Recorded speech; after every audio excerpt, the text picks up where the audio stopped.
Bienvenidos y bienvenidas a nuestros publireportajes El Callejero. Entrevistas, análisis, investigación, cubrimientos, todo esto y mucho más en publireportajes El Callejero.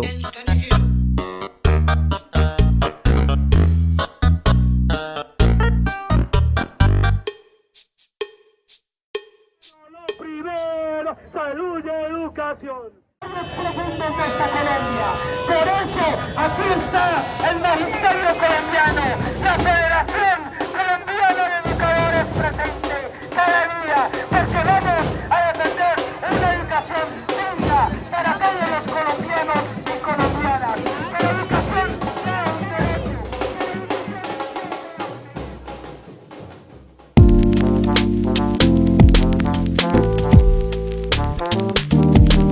Un saludo para el periódico El Callejero en este cubrimiento especial a propósito de la movilización nacional del magisterio colombiano por el derecho fundamental a la educación. ¿En qué punto nos encontramos en este momento? ¿Dónde estamos? En el mes de septiembre de 2023 el Ministerio de Educación radicó ante el Congreso el proyecto de ley estatutaria de educación por medio del cual se regula el derecho fundamental a la educación y se dictan otras disposiciones. Desde entonces y hasta el mes de junio de este año ha avanzado el trámite legislativo tanto en Cámara de Representantes como en el Senado, y el pasado miércoles 5 de junio se obtuvo una mayoría absoluta de aprobación de dicho proyecto de ley, que contiene 44 artículos, a través de una ponencia unificada que fue respaldada por todos los partidos políticos, en donde se estableció una enmienda que ha desvirtuado varios de los postulados y principios esenciales que venían en el proyecto de ley, así como en las proposiciones que por parte del Magisterio ha expresado la Federación Colombiana de Trabajadores y Trabajadoras de la Educación FECODE. En esa ponencia unificada, la enmienda que se ha venido discutiendo y que está a puertas de su aprobación el próximo 17 de junio en la plenaria del Senado, nos ha suscitado por lo menos 6 consideraciones en FECODE respecto a puntos que consideramos son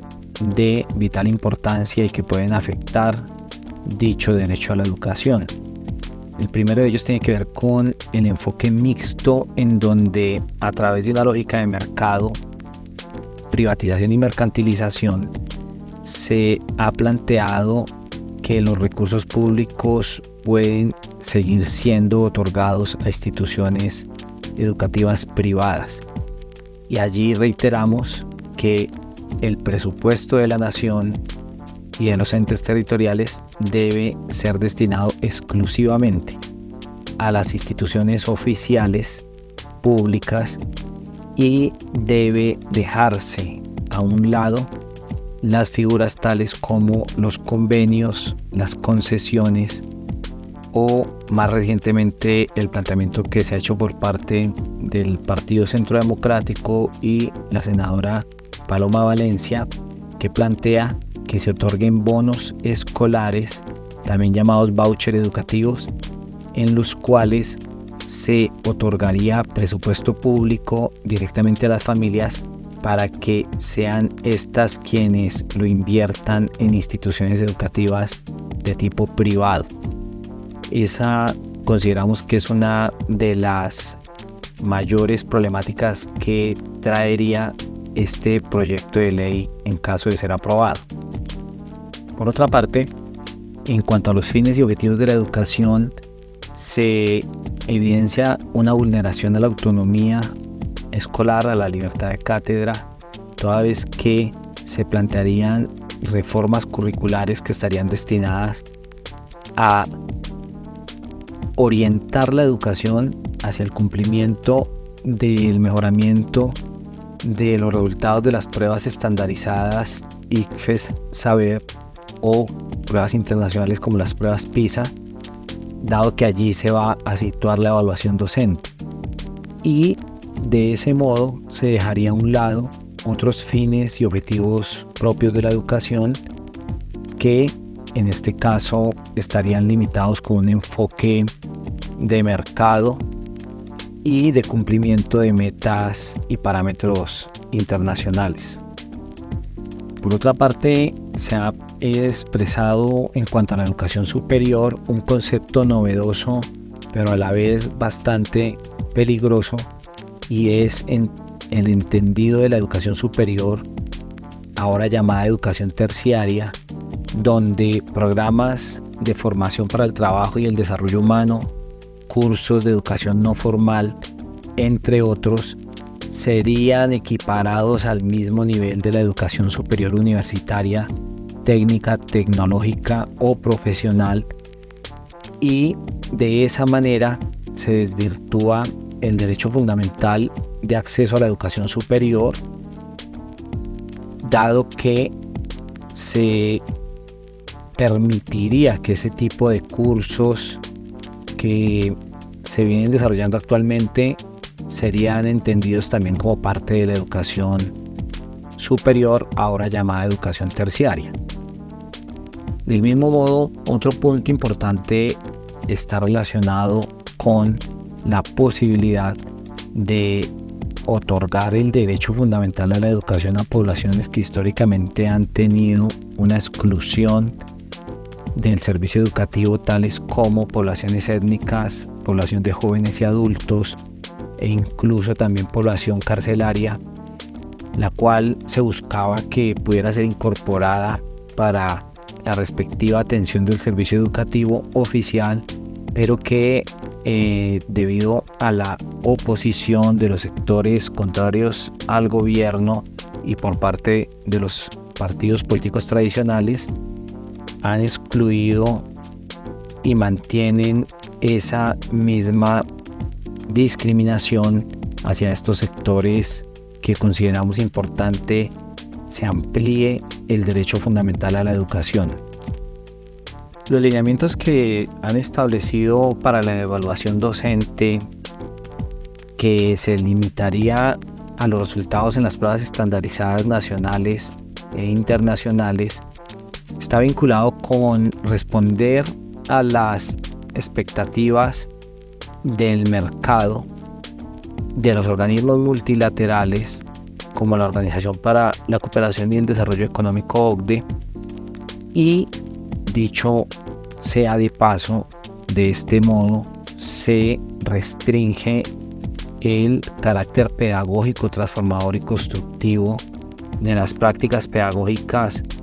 y de la libertad de cátedra y la autonomía escolar en las instituciones educativas. En ese sentido, se considera importante que este elemento pueda ser también objeto de análisis en esta última etapa del proyecto de ley estatutaria.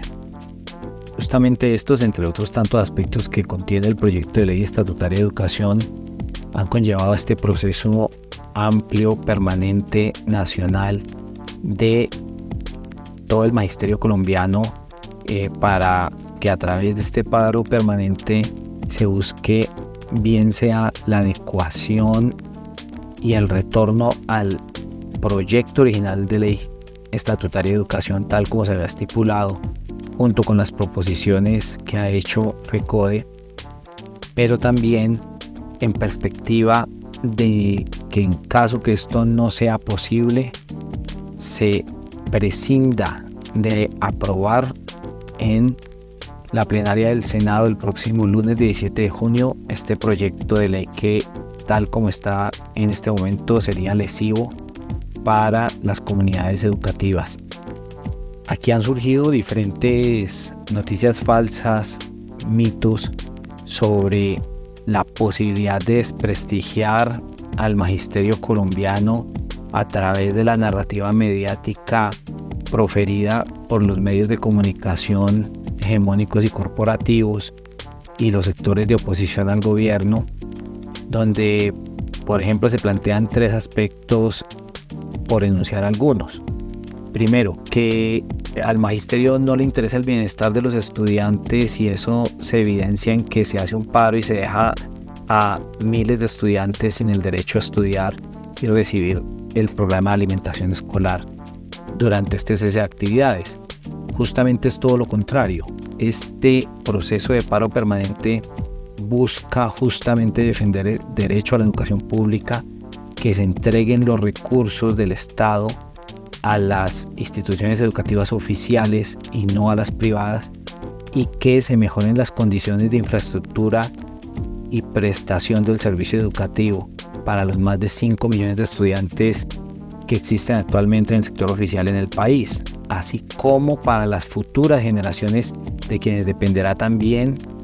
la aprobación de esta ley estatutaria de educación. Por otra parte, se encuentra otra idea falsa que ha sido promovida, y es que el magisterio del sector oficial público busca acabar con la educación privada. De nuestra parte, como magisterio, hemos señalado de manera clara que la educación privada debe seguir existiendo, pero que no estamos de acuerdo con que esas instituciones sean financiadas con los recursos públicos, puesto que dichos recursos deben ser destinados exclusivamente a las instituciones oficiales públicas y de esa manera no incurrir en modalidades de privatización, mercantilización de la educación. Por último, otro de los puntos que se ha señalado es que el magisterio no está de acuerdo con ser evaluado,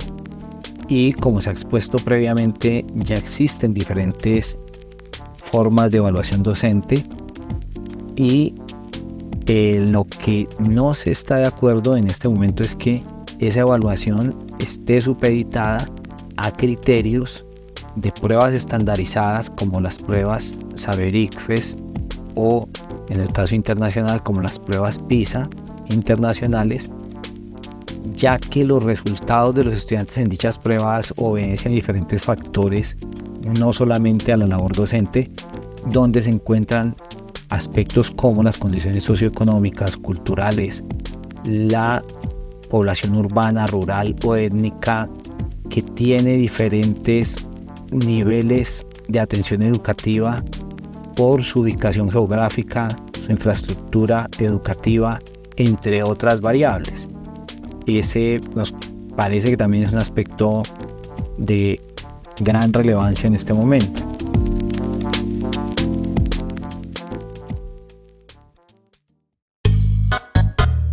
Bienvenidos y bienvenidas a nuestros publireportajes El Callejero.